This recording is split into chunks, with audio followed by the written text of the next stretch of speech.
Šiandien čia šioje salėje sutiktuvės naujos kompaktinės plokštelės, apie kurią papasakos ir pristatys aktorė Olita Dautartaitė. Prašau.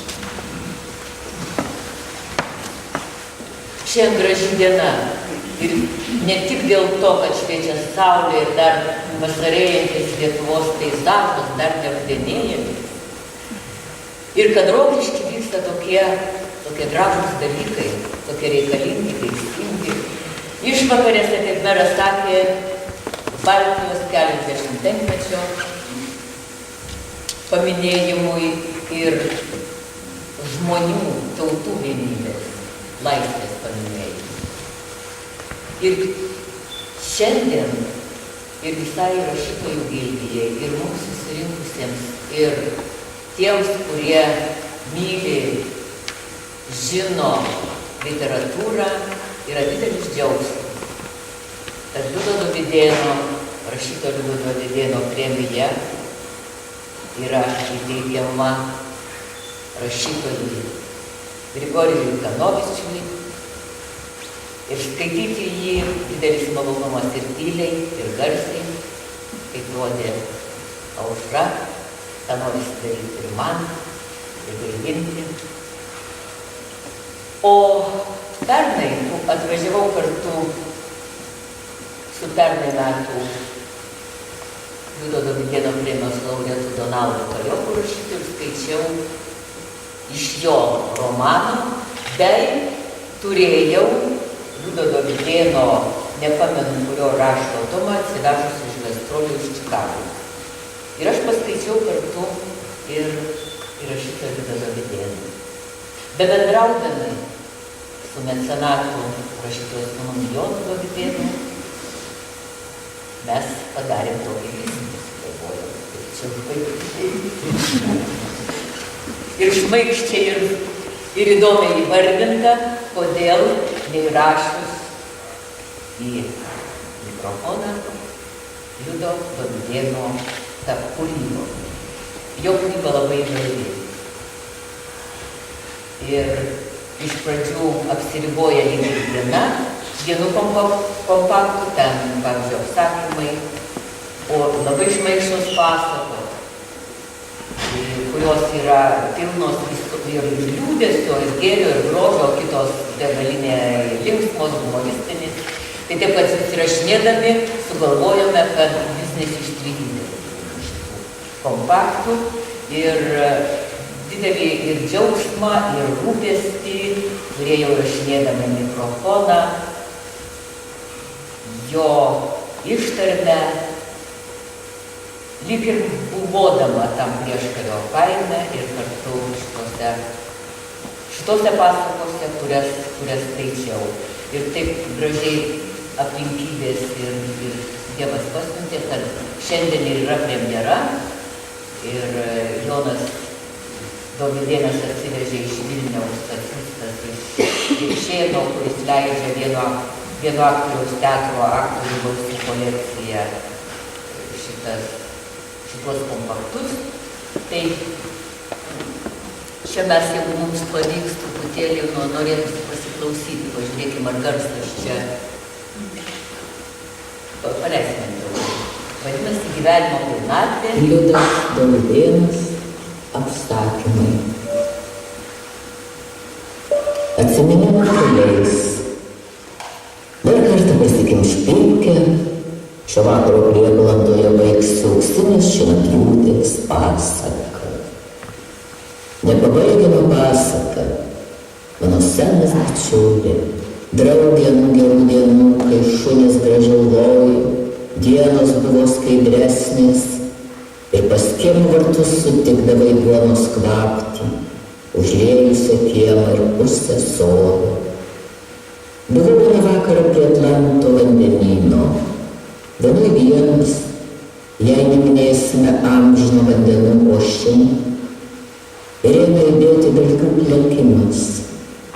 Iš kažin kur kilonas pažįstamas, tik, ir matau, Jokūbo Jokimo priput plika pakaušė, kai jis pasilenkęs ant dalgio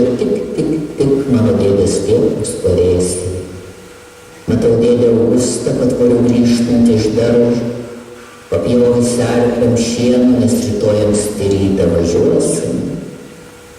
Važiuosime Karališkių pievosna, pirmosios žolės pjauti.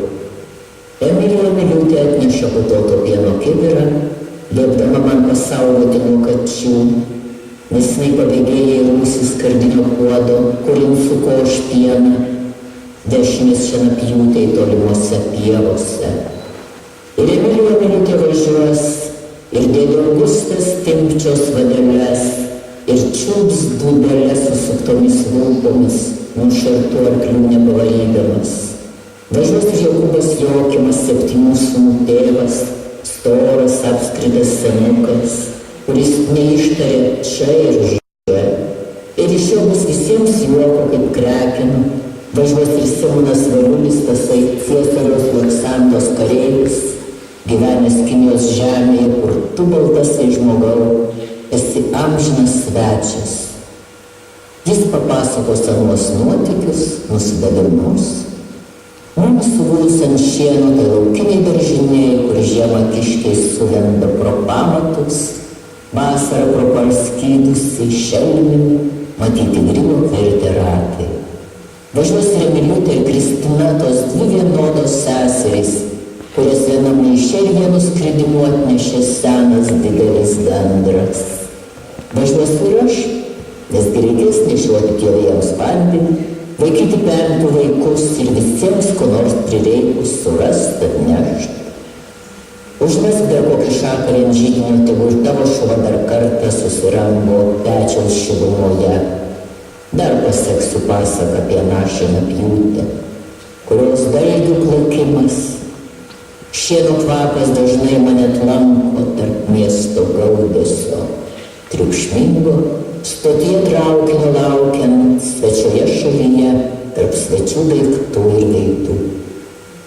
Kartais sėdint prieglaudoje vienam regiu grybo ratus, apvirtusius viršum Karališkių pievos.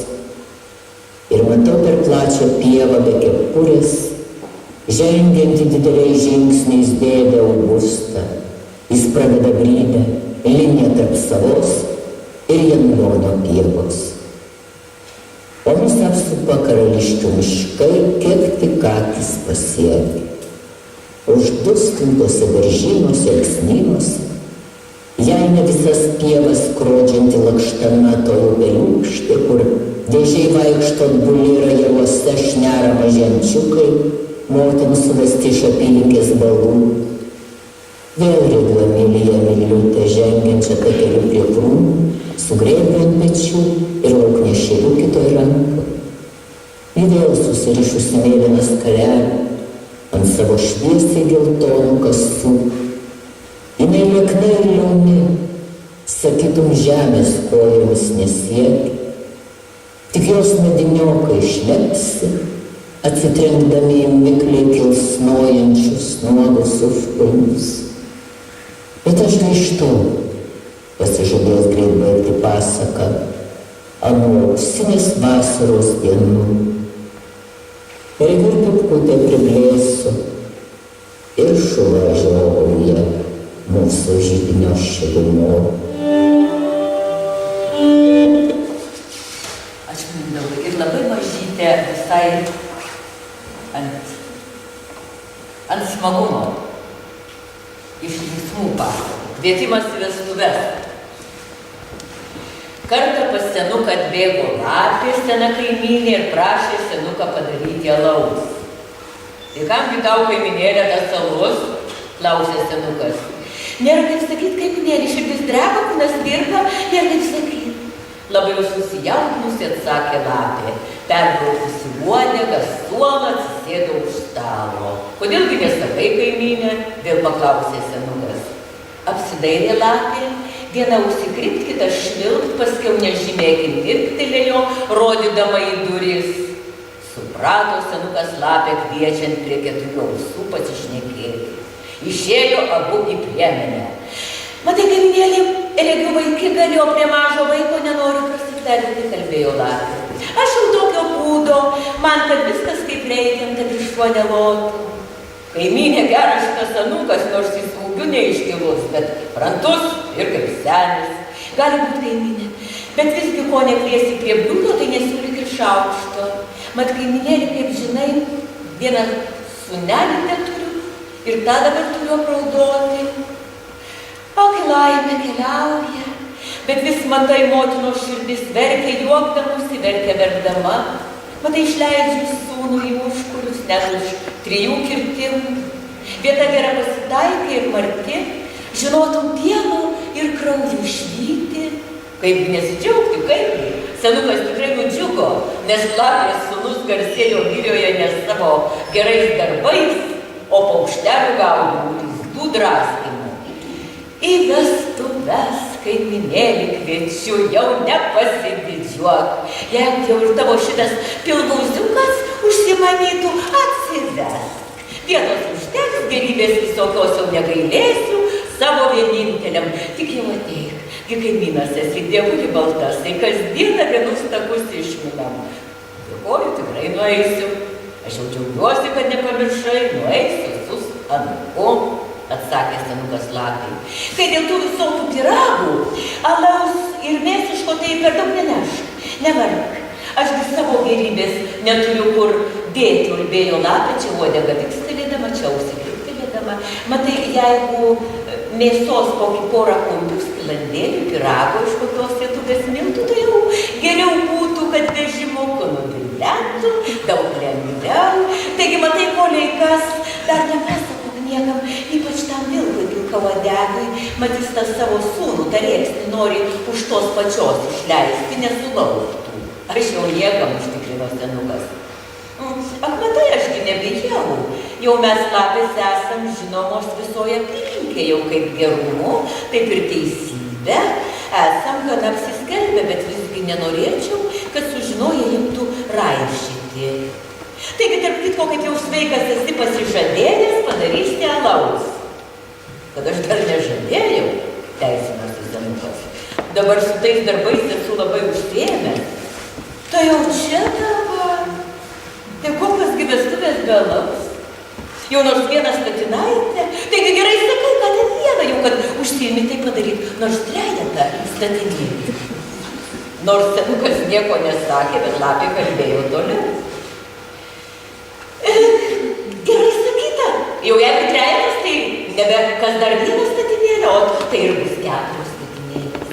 Tai čiulbėjo Lapė, kol prikalbėjo senuką atvažiuoti jo sūnaus vestuves, su 6 statinėmis alaus, su midaus duobiniu, su 6 kumpiais ir skilandžiu. Meili laputė, tarė Vladukas, pamatęs nukuriančią Lapę, bet Lapė dar grįžo ir pro langą ėmė kalbėti pirkelį. Būčiau ir užmiršusi, aš pritrūkau pipirų, gal kokią saujelę. Tai jau reikės, atsakė senukas. Tai ką, anūkėli, pradėsim rengtis vestuvėm. Užsikinkęs asilą, senukas ir anūkas nugirgždino 6 statines alaus, daug kumpių ir skilandžių, o pyrago pakrovė didelę skrynę. Ant skrynios sėdėjo anūkas, atrodė it šnekutis ant inkilo. Vestuvės buvo pačiame įkarštyje. Už stalo sėdėjo 6 Lapės pamergės ir 6 lapinai pabroliai. Jaunikis viduryje prie midaus taurės, o priešais sėdėjo motina Lapė ir Lapinas. Kertėjai prie atskiro stalo stovėjo Skočia, senoji Meška, o rankšluosčių pečius persirišęs, po pirkę švaistėsi pirštys Vilkas. Kitoj kertėj pūtė klarnetą barsukas, avinas būgną mušė, tas ožys treigis kankliavo, čia koja per vieną stygą gaudamas, čia visa barzda perbraukdamas. Katinas Rainasis rūpinė ir monikėlę pūtė, o kada avinas nepataikydavo būgną mušti, katinas su uodega dunksendavo. Tai prašom, sveteliai, prašom, kaimynėliai, šoko kviesti atvykusius. Senuką, anūką ir asilą tokį vežimą gėrybių atbauginusius. Jonas